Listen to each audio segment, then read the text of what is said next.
I live my life a quarter mile at a time.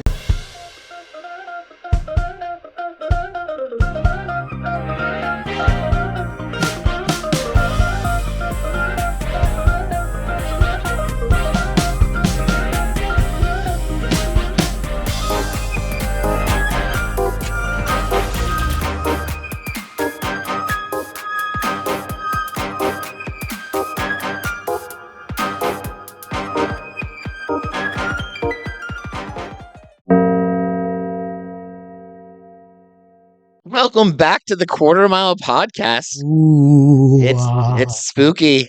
We're here. It's just me and CJ today. is. Everyone else was raptured, I guess. They did. They were gone. They're gone. Yeah, if you're listening. So what does that mean? It's or maybe this is a spooky season bonus little series we're doing. So maybe we'll have a ghost or something come in, and That'll be cool. Yeah, maybe that'll be cool. I would like Prince to come. Yeah, we're talking about Insidious today, and there are many of those ghost characters. We'll get into it, but I wouldn't mind maybe the little dancing kid. He'd be a good podcast. I would enjoy the dancing kid from the movie. Yeah, I don't know if you guys have seen it, but like you said, that's hopefully you have. If you haven't seen Insidious and you're listening to this episode, go ahead and pause us and go watch the movie and then come back. Welcome back to our podcast. Oh my gosh, yeah. I'm Drew. This is CJ. Hey. We're here. We are taking a little breather from season 3. We're doing action movies. We have a few episodes less than that, but you're catching this episode in the second week of October, and we thought for the next 4 weeks we'd do a little bit of a spooky season. I'm excited. CJ, you're a huge horror movie buff, right? I am a horror movie buff, and then I go from that to like musicals and stuff like that, and then comedy and stuff. Love that. I love horror movies. So CJ, action isn't even like in your usual top.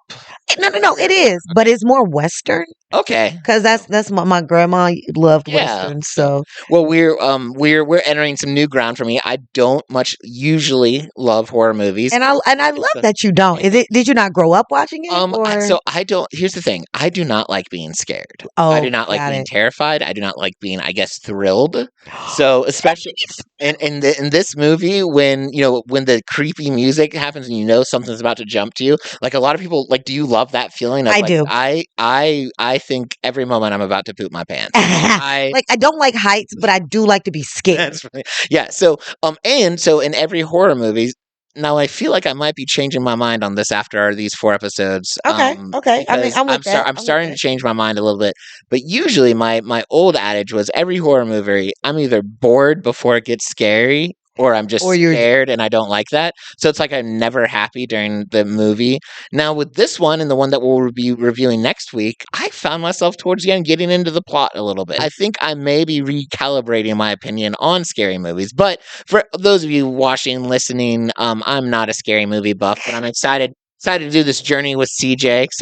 Today we're talking about Insidious. And if you're wondering where's the rest of our season 3, come back in November and we'll be back in some action movies and we'll be wrapping up season 3. So with that in mind, CJ, you're the queen of the horror movies. Whoa. I think I just like to be, it's not that I like dark movies or anything like that. It's just because maybe as a rebellious kid, I wasn't allowed to watch it. Yeah. So that could be one reason. So you have, and I feel like as a kid, when you're like watching movies you're not supposed to is the easiest form of rebellion. Yeah. Every kid has that story of when they snuck in and watched, the whatever movies they weren't supposed to.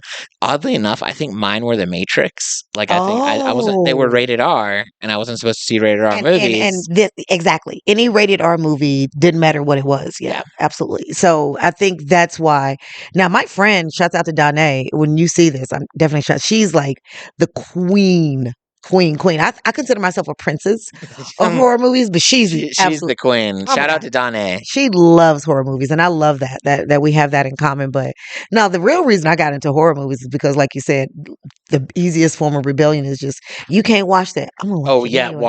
Watch me watch this. Watch it, and then you sneak in your bedroom and you get under your cover, and then you never sleep again. And then you never sleep again. So I don't know if anybody else went through that, but the first scary movie I ever saw. And I would have been like 14 or so. And I was with one of my best friends. I went with his family to do like a few months in South Africa, like went on this big trip in high school or middle school. And at one of the hotel stays, we watched like Halloween 2. Oh, and it creeped me out so much that, like, I think for a while I was like, I'm never watching a scary movie ever again. I'm trying to see. The first scary movie? Well, we'll talk about the first scary movie I saw in the next episode. Oh, okay. Is that the next? Is that the first scary movie you ever saw? No, the first thing that ever scared me was, believe it or not, The Wiz. When those things came alive. I don't know if you've ever Oh, seen The The Wiz. Wizard of Oz? No, The Wiz. The Wiz. I haven't seen The Wiz. Okay, that's something we've got to get Drew to see Yeah. because it's with was produced by Quincy Jones and there's Diana Ross and Nipsey Russell and Michael Jackson. Cool. And so it was a big thing, but these things came alive and I was done. You were done. Yeah, I was done. No, thank you. Done. We'll talk about that in the next one about what's the very first scary movie. Okay, we'll tune in next week when we learn about CJ's first scary movie she ever saw. But today we're not there. Today we are on Insidious. Did you enjoy it? I got into the plot at first. Here's the thing: most scary movies start off so dumb. Like, in order for you to enjoy a scary movie, you have to just assume every main character is an idiot. I feel like I played a game. Like, at what point would you have moved out and been done with that, all of that? You know, like, and of course we learned later that it wasn't the house. But like, at what point would you? There was so much not cool stuff happening, and the dad was just so like. Who did the dad remind you of? Well, the actor, I remember seeing him in like Heroes and stuff like that. Exactly. So yeah. Okay. But as far as his character, he just reminded me of a buffoon. Like he just was not, you know. He wasn't the best dad. Like I think this movie, when it first came out, when I first saw it, it definitely made me like. It gave me good jumps, and I got a lot of it's got a lot of good jumps. Love some good jumps, but all in all, we finna get into. Let's get into some facts. So it came out in 2010. This is 2025. So what is that like? What? Jesus, what? 15 years ago. 15 years ago. I was about to say 16 years ago. Okay. James Wan, who's also well known for writing, he's working a horror game, including co-creating our favorite Saw. Yeah. Do you know what else he directed? What? Furious 7. Shut up. As soon as I saw his name on it, I was like, wait a minute. And then I looked back. Yep. And so, yeah, he's got it. We tied right back. So easy. I was like, how long into this episode can I drop a Fast and Furious reference? And I was like, I'll wait till the director. I love that. So, okay. I love to play this game with my Drew. So the budget was approximately 1.5 million. So reportedly it was made on a micro budget, which is very low for a Hollywood film. Yeah. Yeah. That sounds low compared to what we've been talking. Exactly. For how much it made. How much do you think Insidious made? So 1 point something million was how much they used. They did 1.5 million. And this may be way low. Okay. Although, actually, my heart is saying maybe this is too high, but I think 100 mil. I think it made 100 mil.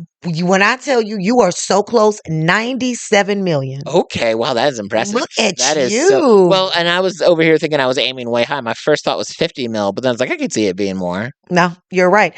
And now let me see if you can guess this. What type of genre actually is it? Because it's my first thought would be horror. It is horror, but see, in the horror realms, there are subgenres. Ooh, can you give me options? It's either gory, okay, supernatural, or metaphysical. I don't think I wouldn't put it as gory, but I could see it supernatural or metaphysical. It is absolutely supernatural horror, focusing on ghostly possession and astral projection. Absolutely. It really, do you watch the TV show Stranger Things? Of course. This movie, like, as soon as I was getting into it, I was like, oh, it's like Stranger Things. Like, put it in movie form. Yeah, it's like, it could be in the same universe. I definitely agree with that aspect. Yeah. Like, when I first saw it, I was like, this is very much a poltergeist. Yeah. Wasn't there something about how like it copied a lot of poltergeist things, or it I think it did. And I'll get into some of that. I'll definitely think it did, especially with the meat scene. Mm-hmm. That scene when the woman, I don't know if anybody, to me, I noticed it, but when my girl came in on the poltergeist and came in and looked around at the house. Was looking around, and then when the woman comes in and starts looking around at the house. Now, fun fact: one of those guys was actually one of the writers. Really? Yeah, One of the ghost dudes? he was actually one of the writers of it. That's cool. Here goes some fun blunders. The film had inconsistencies in the storyline, such as the vague rules around astral projection and possessions that are not fully explained. I like how we're looking at astral projection like, well, that's not actually how it I don't know why, but I've really focused on that Right. quite a bit. It's like, I don't know. That's not how real astral projection. Okay. It had a lot of cliche elements. I don't know if anybody knew about that, like the haunted house, ghostly apparitions, characters, including skeptical about paranormal events and all that fun stuff. So that was in that, like, at what point when you're going through this with your family do you say, okay, this seems legit? Because I feel like it would be way sooner than the dad was in this whole process. I think as soon as it started, for me, as soon as it started, I was like, shit's finna go down. Yeah. I'm a score person, so Yeah. anytime I hear that music, that was the most scary part, was the anticipation of it. thank you. I don't care what nobody say. Yeah. The anticipate, I don't care. All right, let's get into this. You want to get into this? Let's do it. Let's get into it. All right. AI plot summary. All right, so this plot summary is kind of more or less in the voice of the man who he called a goof, the dad. Okay. Yeah. All right. You ready? I'm ready. I'm gonna try to do it in his voice. Oh, we didn't go over the characters. I didn't go over the characters. No, we didn't. Here, let's do that before we go over. This is, it's post rapture, man. It's a new rule. Maybe we do. Who knows? Hold on, let me go back to my. Maybe people will listen to this in heaven. Maybe this has become like maybe in podcast. Maybe podcasts still exist in heaven, and you're so sweet. They get Earth, whatever. And this is why I work with this man right here. Yeah, this is why. Let's get into some of these characters. I didn't know. Okay, Patrick Wilson is Josh Lambert, the dad. Rose Byrne.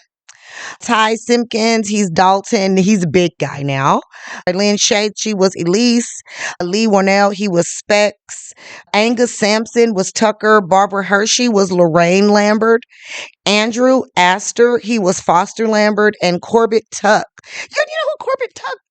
I don't. And I was just thinking, aside from the two leads, I didn't know, like, I didn't recognize any of the celebrities. That's the thing. A lot of these celebrities were very unknown, but they played their asses off. They did a good job. I can't tell you who any of these people are, but when I tell you, baby, they did their thing. Yeah, they all did really well. I would have loved to see more from I had so many dumb questions about the ghosts. Like, they created so many like small side storylines about all these ghost people that never panned out. I was kind of hoping when he went to the Upside Down or the Further or wherever they were at. It's called the Further. The Further. I was kind of hoping that the ghosts would help him find the main evil Darth Maul looking ghost. Like, I was kind of hoping, but they really didn't. He just got to watch them in their scary situations. He did, which explained nothing. Like, and I think that's what I could understand. Like, a lot of stuff was not explained. Yeah, it was like, what's the deal with that old couple that got murdered and their housekeeper who was like, yeah, like nothing ever flashed back. Yeah, no, it was just meant to be creepy and weird. But I was like, there's a story there. I want to, and we never figured out about the dancing child. But his name, the dancing boy's name is Ben Wolf. How do we know that? Because it's right there. Oh, because it's someone. Yeah. Okay. Well, I want another. Maybe, I don't know. Did you watch all the rest of the Insidious? I did not. But he is also known for. Oh, wow. I should not have said that. He was known for American Horror Story, and he passed away in 2015 at 34. Wow. That's young. That's like, yeah, I'm sorry. That sucks. Well, he did great in this movie. Yes, he did. Yeah. He was ridiculously spooky. Yeah. I enjoyed him. It's just like other little fun, like little observations I have about horror movies is the ghosts or the ghouls or the bad guys can always be the most weird, and you never like what was the deal with, like, when he went and rescued his kid and you saw the guy up in the above just playing with clowns, playing on his Well, I mean, that was his Etsy shop. Like it was just his Etsy shop. He's organizing some stuff to sell online. Like and we never figured out why does he have all that stuff? I don't know, because I never figured out why the man had fire face. I never figured out the family. Yeah. I know they were ghosts, but they were the less dangerous ghosts. Okay, yeah. Like, can you please help me? I need to find myself. No, yeah, I get that. And they were like, no, figure it out yourself. No. But the one thing I did like about this movie was like when she said that if he hurts you while you're out there, it's gonna physically attack your body in real life. And I'm like, ooh, that's the scary part. And we see that in both this movie and then the Freddy Krueger one that we're reviewing next week. So that is a scary thing because like when you're dreaming, like you're always afraid, like, is this gonna happen or am I gonna pee on myself like I peed in my dream? But anywho, so. Better in the front end than not the back end, right? That's how I feel. I don't know about Drew, but that's how I feel. So I'm gonna try to do this in Josh's voice. I have faith in you. All right. So I thought moving my family into a new house would help us start fresh, but I had no idea what darkness followed us inside. Oh, sorry. I have less faith in you. That was like Keanu Reeves. Okay, all right. Let me get better. It's okay though. Okay, you're right. That was way more Keanu. It was so. I was getting Point Break flashbacks. My son Dalton slipped into a coma for no medical reason. Our lives fell apart. Strange, terrifying things began happening around us, and my wife was convinced the house was haunted. Being skeptical at first, I became a believer when I saw things I couldn't explain. After reaching out for help, we learned Dalton wasn't just sick; he was gifted. Like me, a traveler, someone who could leave his body and enter another realm called the further. Evil spirits were gathering, desperate to use Dalton's body as their own. With nowhere else to turn, I let a psychic guide me back to the hidden memories of my own childhood. And I entered the further to save my son. I fought through horrors trying to reach Dalton, and together we made it home, or so I thought. In a final cruel twist, I brought something back with me. An old evil that had haunted me since I was a boy. That's when things really became insidious, and my family's nightmare was far from over. There we go. I think we have found the limits to your vocal superpower. You struggle with doing average white guy. I do, and that's okay. That's okay. That's it. You do a mean Keanu Reeves, and Samuel L. Jackson, and Kevin Hart. But just an average white guy. Just Bill from accounting. That's not that's okay. I like Bill from accounting. He's a good hang. He's a good hang. You know what that brought up another. Was that a good? That was good. Was that a good summary of the movie? I feel like that. Yeah, that gave us the whole plot in a very short comeback. So even if you didn't watch the movie, listeners, now you've heard it and you're caught up. Yeah, I mean, it isn't. I do, and I imagine it would have to be what the sequel goes into. But like, I also wondered about like who's this mean bride that's haunted 12-year-old. Okay. Like, what happened with her? Like, there's a story there. So now my thing was, and maybe I missed it, but was the mean bride the one that when he was a kid? Yes. Right. So this is something like he said, he passed this gift on to Dalton. Yes. Not a great gift to pass on. Not a great gift to pass on. Like the doctor said, Dalton thought that these were just dreams, so he's just a vessel. He's truly a vessel. Yeah, he's a gateway for the ghosts and the ghouls and whatever to the real world. And when he thinks he's dreaming, he's actually just wandering the further. So I wonder, is it only the boys that possess this gift? That's right. Well, did he have? Yeah, he had a younger brother. But did the brother do it? Brother didn't do it, but he did think it was creepy when he saw his brother walking around. Exactly. Yeah, they did have a baby. I think it was a girl. Lorraine. She, and I haven't looked. I don't know anything about the sequel, so I know there's like 3 or 4. Yeah, there's. So what if each of them is just the other kid having the same problem, and they have to go back to? Let us know in the comments because we have not seen 2 and 3. I know. I think 3 is like the red door, and 2 is like the key lock or something. So like, I don't know if 2 is better than 3, but I do know I did enjoy. I did enjoy Insidious. I did. It just really put me in the mind of Poltergeist. I'll tell you when I started everything. He even looked like Craig T. Yeah, it very much had Poltergeist vibes to it, but the plot was a little bit different. I think I might have seen Poltergeist, or maybe I've heard about it, where like the plot's a little bit different because it involves a whole like further and upside down, whereas just Poltergeist I think was just people getting possessed and having. Yeah. I did start getting into this plot when it went more sci-fi to me than horror, like when the woman comes in and starts telling him like, "Oh, we did this for you when you were a kid. We're gonna send you to the other side." Like it became more of a adventure, sci-fi. I don't know, fantasy. That's when the astral projection. Yeah, it became more supernatural, I guess is the word, that and less scary to me. Like I feel like once they went to the other realm, there was less jumps, there was less freakiness. I enjoyed it. I started to find myself enjoying it a little bit more. Yay! But Guys, I'm so happy that he went down this journey with me. yeah. Oh well, we're about halfway into it. We still got, well, technically we've seen 2 out of 4 of the movies. So Yeah. we'll see. It was fine. It was like I still don't like Horror. I still don't like wanting to poop my pants when I'm watching a show. I still don't like. So, but in I'm never this sleeping movie, again. like, and we're gonna get into the scenes Yeah, because I guess this is my episode, so you're gonna have to guess. Or yeah. am I gonna guess? No. We're We're absolutely gonna what guess I'm gonna yours. do? But what's fun about this is gonna be a stand. Like this doesn't count to our season 3. Yeah, no, numbers. this doesn't count at all. This is like our we're doing a brand we're doing Yeah. a mini version of our best bits game. Literally, this is just even a mini podcast. We're just giving Here you we go. Yeah. So just a tidbit of how we feel about this. podcast for your pocket. Right. But before we do that, we're gonna get into these reviews Yeah. about this movie. This is just for him. The only reviews I'm doing are bad reviews. Good. Those are the most fun to read. I don't want to hear when people are enjoying their lives. I want to hear when you are morally offended by the existence of a movie, which is the dumbest thing ever. But some people really take these movies harshly. So now some of the comments that I did get from this movie, a lot of my friends liked it. Some of them said it wasn't scary to them. Again, if you saw my friend Danae on there, she was like, I've seen all 3. They were good. They weren't scary to me, but that's hard to scare her.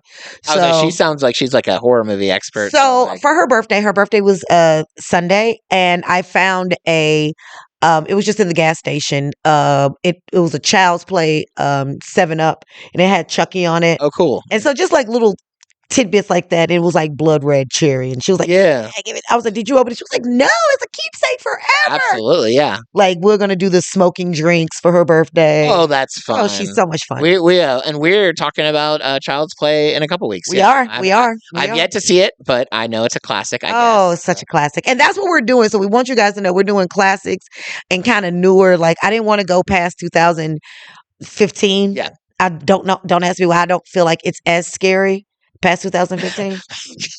I know why. Because past 2015, life itself is more scary. That's And, it. like this imaginary stuff can't come close to what we're doing. I'm sorry. It can't. It can't. Like, So I would rather ghosts than these gas prices. yeah. So these are some reviews. This is Sarah. She said, I watched this film the other day. After reading the reviews on here, they told me it was really scary and an awesome film, blah, blah, blah. I wanted to watch a movie that would actually scare me for absolutely ages, so was looking forward to this one. Well, I so should not have been bothered. I mean, honestly, this film looked like it was made by low-budget teen directors in the 1990s. The demon looked like a mask you would see kids wearing on Halloween. The ghost looked like ill people, and the acting was absolutely awful. Not to mention the poor camera work and bad effects. It was a bad remake of Poltergeist, and that wasn't even a great film. Honestly, do not watch this film if you actually enjoy horror films. Watch if you enjoy cheap, awful crap. Hope you guys listen to this review. This film annoyed me so much, I signed up just to write that. Well, she was moved to create a membership There to you let go. the world know, don't watch this movie. There you go. The only thing, I mean, she was kind of accurate on the budget of the movie. I mean, they Yeah, it was a budget of 1.5. yeah, they had so like if the effects look cheap, we prefer cost efficient because they did their best with it. And I honestly, like, I didn't think it was so cheap when I was watching it. Well, I didn't. I mean, it was for 2010. Yeah. You know, but okay. 13 Ghosts meets Exorcism of Emily Rose meets House of 1,000 Corpses meets House of Wax meets Nightmare on Elm Street. Wow. Meets Constantine with special guest Darth Maul. I thought about the Darth Maul face in one of the scenes, so I was like, that looks just like Darth Maul. It was, I believe it was. This movie was a freaking disaster. Aside from the psychopath family, when the coward father first enters the further, the movie blew. Just awful. If the movie is considered a 7.3 out of 10, I wept for the humanity and am done watching movies. I see 90s movies like 10 like Days of Thunder getting 5.5, and this is nearly 2 points higher. Maybe I should have been higher when I watched this movie, or high at all. I was laughing during half of it anyways. So there you go. And I'll give you one last one. I'm not going to give him any good ones. No, those I don't want to know people who are enjoying themselves. That's Okay. This movie wasn't scary. I laughed the entire time. The only cool part was the random playing of Tiptoe Through the Tulips. Yeah, there was a couple parts where I jumped but laughed after. They showed the demon way too much. It would have been much scarier if they didn't show him. Maybe a drawing of him, but that's it. I do not recommend it at all. I saw it with a friend and we both thought it was the stupidest movie ever. The ending was okay, but I kind of saw it coming. We both thought it was hilarious when they showed the wood Insidious with screaming violins. It was a complete waste of 7.50 cents. So I've seen home movies that were scarier than this movie, but it's just one opinion against many people who oddly think that this is the scariest movie ever. I like the self-awareness of this person. It's like, look, it's just my opinion. Like, rarely do you hear that kind of passion behind, and Exactly. then someone be like, look, I'm open to being wrong. like two reviews ago, they're like, I'm never watching movies again. He said 10 good minutes, 90 minutes of trash. That was one of the titles. I laughed through this movie. And the other title was the worst 45 minutes of my, 1 hour, 45 minutes of my life, and I will never get back. Oh man, well, I mean, those of us that are on this podcast, anytime we see a review like that, we go like, yeah, but you haven't seen Fast and Serious. You have not. You've not. Yeah, I'll take your Insidious and I'll raise you a red line. I will raise you. That's fair. I will raise you. So, are we gonna rate this movie in our Too Fast, Too Furious? Yeah, let's rate it. Let's rate it. I'll give it I'll give it a Furious. I mean, it was fine. When I started and I was being scared, I was like, Too Furious all the way. But I found myself getting into it a little bit. I was like, this is fine. This is cool. If I care, not to sound like a jerk, if I cared about this genre and this series, the ending would draw me to the second movie because I do kind of want to see how do they deal with the angry bride. Also, like, what happened with her? Also, why did she choose to haunt? Well, I guess he had the gift to, like. There's a lot of he has the gift, and that's the thing. Like, he has the gift, so it's coming. I feel like this is something that is in his childhood that is always coming for him. Yeah, the bride, and I don't know why. I don't know if it's because it's a continual family thing. I have to go back and look. Yeah. At that. Maybe she's angry because she wants to be his bride. Ooh. And she's all dressed up, ready to go for when he changes his mind. Nice. But he's probably not because... That's a great way to look at that.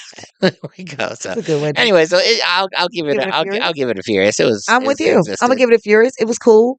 I probably will watch it again just so I can make sure I didn't miss anything, so I can go to 2 and 3 because this was my first time. Okay. No, my second time seeing it. Because I saw it a while ago and I was like, okay, let me get a refresher on it. So yeah, I mean, if I was on the airplane, yeah. If I was on an airplane, I'd watch it. Yeah. Okay. Absolutely. Now, if you were in a hotel, would you watch it? Probably.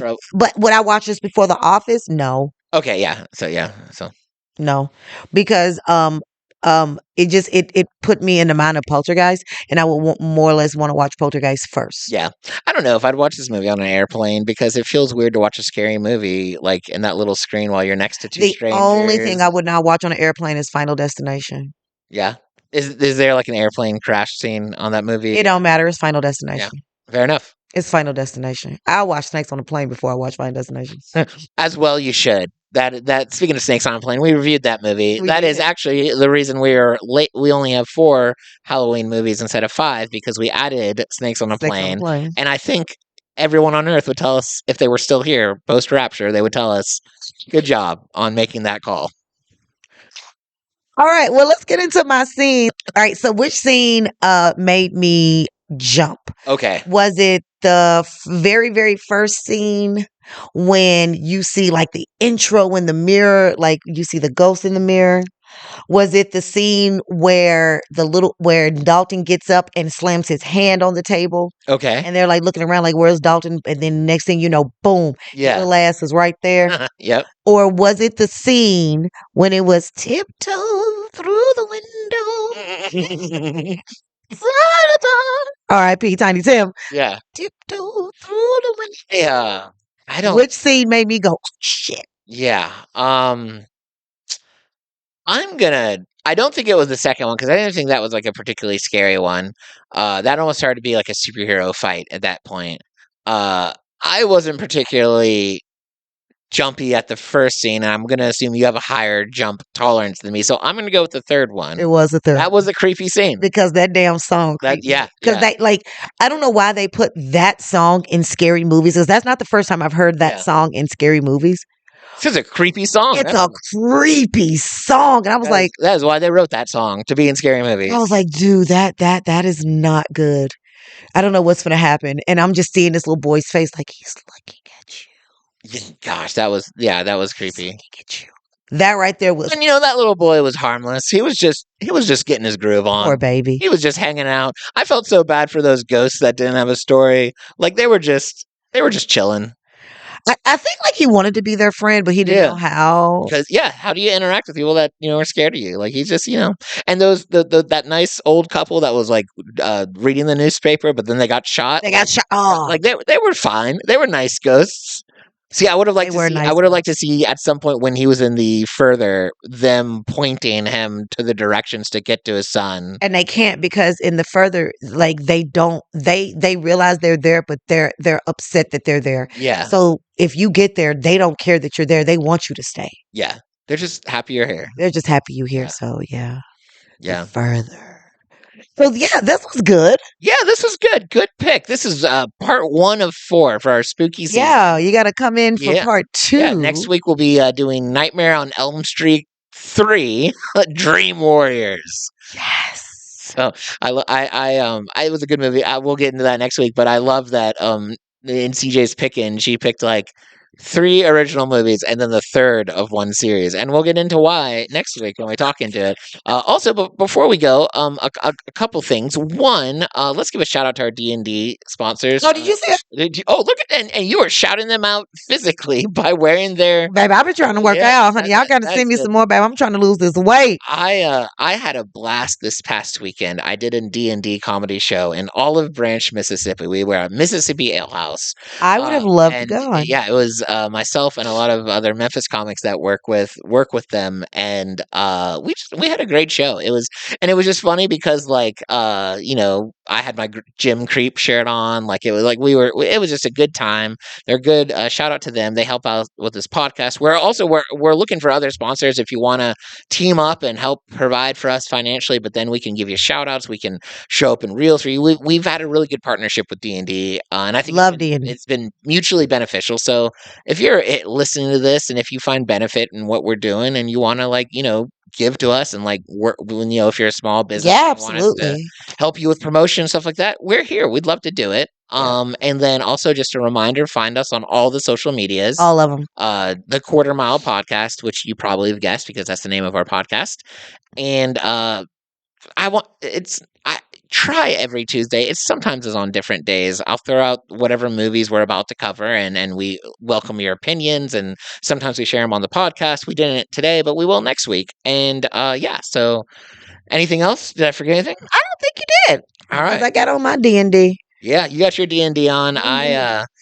I went with just an orange Halloween themed shirt for us. I'm cool because we're in purples and blacks and oranges. Yeah, we're celebrating spooky season, and I hope you guys celebrate spooky season. Go watch some good movies, some good scary movies. My sister's birthday is Halloween. Go celebrate CJ's birthday on October 31st. No, my sister's birthday. Oh yeah, did I say? I mentally said your sister. Let's try that again. Go celebrate CJ's sister's birthday on October 31st. Yes. By watching a scary movie, and whatever you do, just go live your life a quarter mile at a time. Peace.